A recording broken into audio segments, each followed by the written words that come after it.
Amplifies these voices, stories, and reports that make the difference. This is Agidigbo News, 88.7 FM.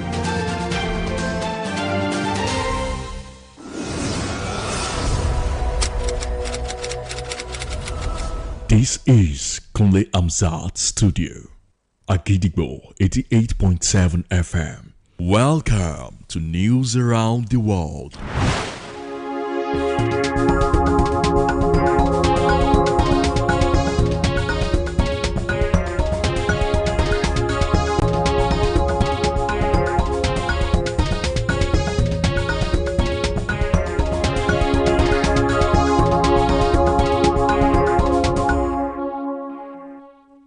Evening and welcome to the news around the world on the most listened to radio station, Agidigbo 88.7 FM, Ibadan. I am Olamide Badmus. First, the headlines. NCAA okays return of commercial flights Ibadan Airport. Alafin to install Sheyi Tinubu as a Konlomo of Yorubaland on Saturday. United Kingdom to rejoin European Union's Erasmus Student Exchange Scheme. President Trump to deliver primetime address to the nation tonight. Nigeria's most capped player Ahmed Musa retires from international football. Now the details. The Nigeria Civil Aviation Authority (NCAA) has given an approval for the commencement of scheduled flight operations at the Samuel Ladoke Akintola Airport, Ibadan.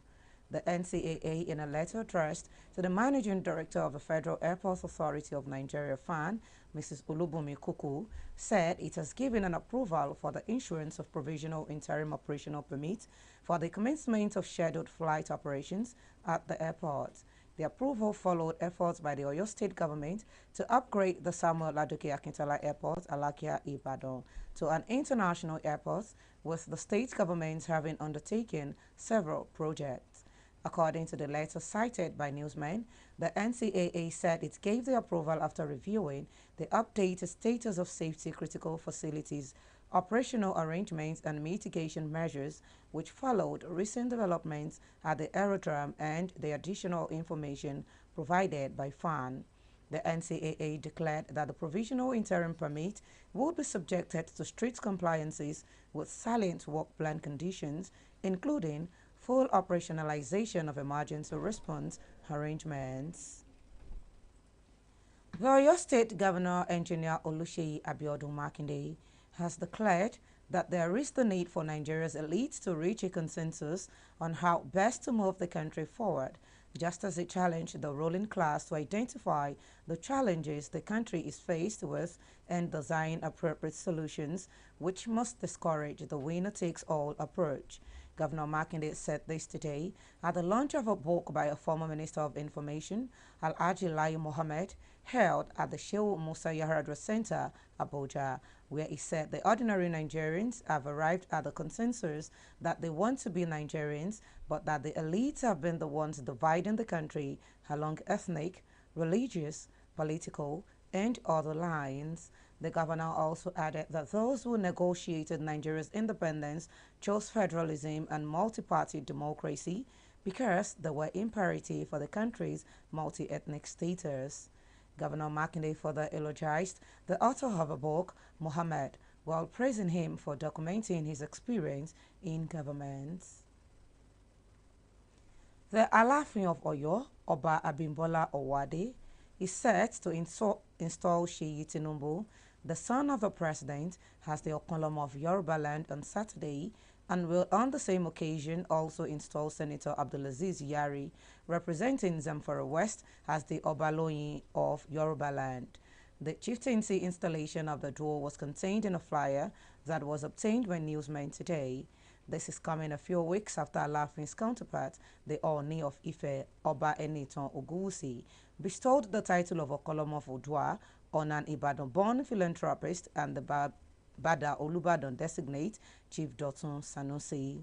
In the flyer, the monarch and his wife Ayaba Abiwumi Owade invited the general public to the said installation and implored them to save the date of the event scheduled to hold on Saturday, 21st of December 2025. Confirming the chieftaincy installation to newsmen and a telephone conversation today, the Alafin's media aide, Mr. Bode Durojaye, said it is true and that the event will hold as planned, while affirming that the press statement for the said event will be made available to journalists anytime soon. The students from Lautech's Hussein campus marched to the Oyo State Secretariat in Ibadan on Monday to stage a protest demanding for better academic conditions. The students, mainly from the Faculty of Agricultural Sciences, protested that since the first semester began, no lectures have taken place because most lecturers haven't reported for duty, also complaining that the campus is short on basic facilities. To be done, there's not any facilities, no infrastructures, and we are urging Governor Seyi Makinde to please do something about it. This is our future we are talking about. Some of us, our parents are suffering, are gathering to gather money to pay our school fees, and for us to be a very important person and be successful in life. We can't just sit here and be watching and be doing nothing. We can't just sit down and be doing nothing. We have to voice out, and our voices must be heard. Please, we are urging the governor, the government to please take absolute control and measures for our future. Nothing, there's no facility, no lectures are not coming, nothing. We just need help. Our voice needs to be heard. Like, we need everything, like education, good education, sound education. We are paying, and nothing is happening. The government needs to work on it, and the fact that they want to change the school name is like, we can't even take it. Like, that's, we can't take it. We've not received any lecture since we resumed this semester. We've not received any lecture, and they've closed the school down for Christmas holiday, and we are going to resume school by January to write exam, and I do not know anything. I don't know anything. Practical aspects, they do not teach us. Theoretical aspects, they don't come and teach us. I'm in AC department, and there are a lot of calculations that need to be taught and need to be done, and they've not taught us anything. They've not lectured us at all. We need Governor Seyi Makinde to help us, to intercede for us, to tell these people to come and teach us. Tell the lecturers to move down to the saying. They should come and teach us. They should mobilize 100 level students to go for it.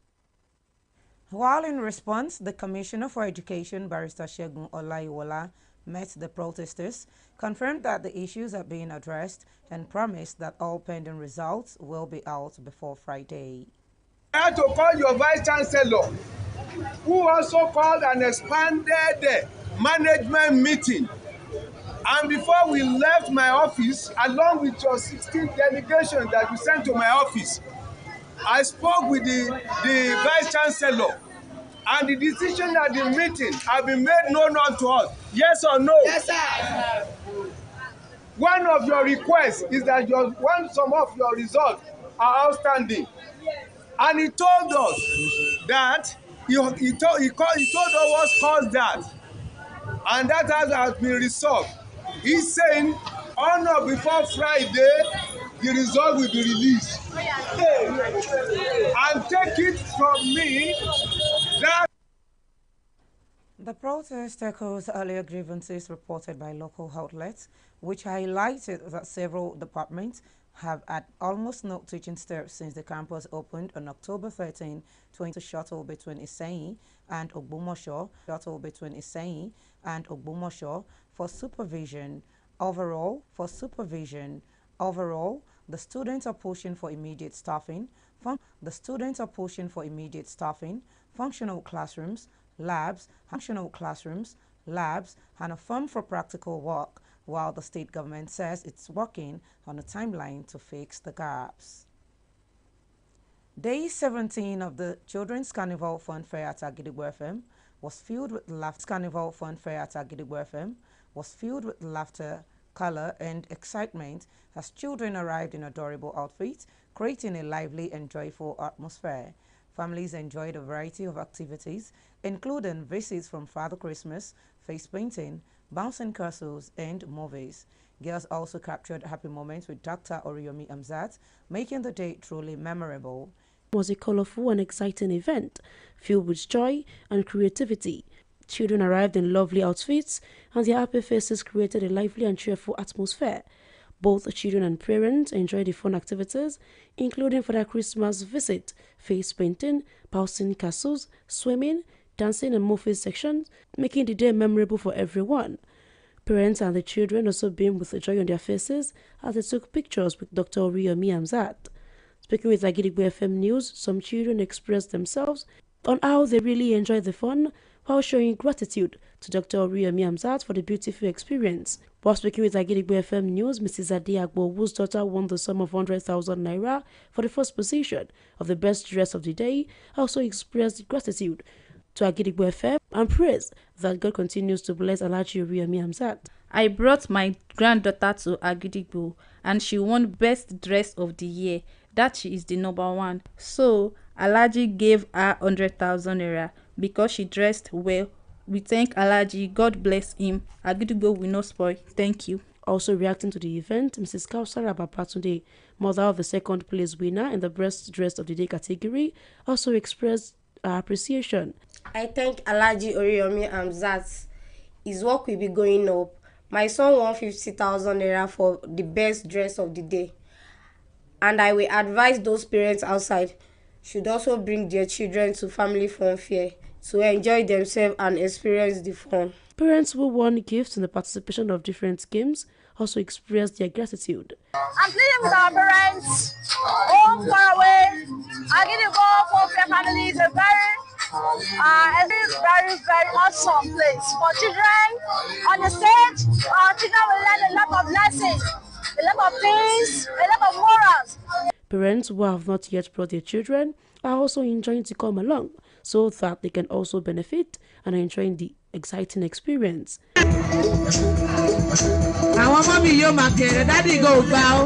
Aisha Oladeji, Agidigbo FM News. Now it is time to link up with our United Kingdom studio for the foreign news. News from Kunle Hamzat studio at Agidigbo FM. United Kingdom, I am Olushola Damilola. United Kingdom is to rejoin the European Union's Erasmus Student Exchange Scheme, the popular program which allows British to spend a year studying at a European university as part of their degree without paying extra fee, and vice versa for their European counterparts. This program was halted due to Brexit at the beginning of 2021, but Sir Keir Starmer is expected to announce that UK will rejoin the Erasmus Exchange program from January 2027. According to the details, negotiations have included work on mutually agreed financial terms for the UK and the European Union. The press reported that with the new developments, British students will also be able to participate in vocational training placements under the scheme. President Donald Trump has expanded the U.S. travel ban, barring nationals of 5 additional countries and people traveling on Palestinian Authority-issued documents from entering the U.S. The White House said the restrictions were intended to protect the security of the United States and will come into effect on 1st of January 2026. Full restrictions will be imposed on people from Burkina Faso, Mali, South Sudan, and Syria. U.S. administration also moved Laos and Sierra Leone, which were previously subjected to partial restriction, to the full ban list, while Nigeria, Tanzania, and Zimbabwe, with other 15 countries, were put on partial restriction. United States authorities stated further that the restriction will remain in place until affected countries show credible improvement in identity management sharing and cooperation with U.S. immigration standard. And that ends the news from Kunle Hamzat studio at Agidigbo FM. United Kingdom, I am Olushola Damilola. Welcome back. We shall also be moving to our Maryland studio, United States, for more foreign news. News from Kunle Hamzat studio at Agidigbo FM, United States. I am Oluwatosin Sonya. President Donald Trump said he will deliver a primetime address to the nation live from the White House on Wednesday night. White House Press Secretary Caroline Leavitt said the president will discuss his achievements since taking office in January and what it plans to do over the course of the next 3 years. The White House and the president have been working to highlight his record to voters heading into what's expected to be a tough midterm election year. The president only delivered 3 live Oval Office addresses during his first term, none of them at the end of a calendar year. South Africa on Wednesday said its authorities had arrested and would deport 7 Kenyan nationals illegally working and processing refugee applications for the U.S. government. President Donald Trump's administration aims to bring thousands of white South Africans to the United States under a resettlement program it started this year on the basis of claims that they are victims of racial persecution. South Africa's government strongly denies this. According to the U.S. Embassy website, processing for the refugee program in South Africa is being done by Americanas, a group led by white South Africans and RSC Africa, a Kenya-based refugee support center operated by Church World Service. The Kenyans had entered South Africa on tourist visas and illegally taken up work at a processing center, despite the fact that earlier visa applications for Kenyan nationals to do this work had been denied. South Africa's Ministry of Home Affairs said in a statement. The 7 were arrested during an operation on Tuesday and issued with deportation orders. And that ends the news from Kule Amzat Studio at Gidigbo FM, United States. I am Oluwatosin Sonya. Welcome back once again, and now in the exciting world of sports, Nigeria player Ahmed Musa has brought an end to his international career with the Super Eagles following an illustrious period that included winning the 2013 Africa Cup of Nations AFCON. Musa, a former Leicester City forward, announced his retirement from the national team today, describing his stint with the Super Eagles as a thing of pride, which he wore for 15 years. The 33-year-old winger, who is fondly known as Governor, began his career with Kano Pillars before moving to Europe, and also played for Al Nassr in the Saudi Pro League, helping them clinch the title. The AFCON winner returned to Nigeria in September 2024 as a player and was later appointed as the club's general manager. Musa, until today's announcement, was last called up to the national team in the 2023 AFCON, but did not play a single minute as the Super Eagles reached the final of the competition, hosted by eventual winners Cote d'Ivoire. To wrap up the news this evening, here is a recap of the headlines. NCAA okays return of commercial flight at Ibadan Airport. Alafin to install Seyi Tinubu as Okonlomo of Yorubaland on Saturday. United Kingdom to rejoin European Union Erasmus Student Exchange Scheme. President Trump to deliver primetime address to the nation tonight. Nigeria's most capped player Ahmed Musa retires from international football. And before we go this evening, here is a quick tip. You are never too old to set another goal or to dream a new dream. Never stop trying. Finally, we have come to the end of the news around the world on the most listened to radio station, Agidigbo, 88.7 FM, Ibadan. I am Olamide Badmus. Thank you for listening. Good evening. News is information, and information is power. At Agidigbo 88.7 FM, we bring the news from top to bottom. The Oyo State government has said the over 1.5 million out of school children. We give you reports from Oyo State. The Oyo State House of Assembly has called for thorough investigation. The Southwest in Nigeria and the rest of the world. Has clarified that the body did not receive any cash support from international development. Trust us to keep you informed every hour, every day. Agidigbo 88.7 FM, the people's voice.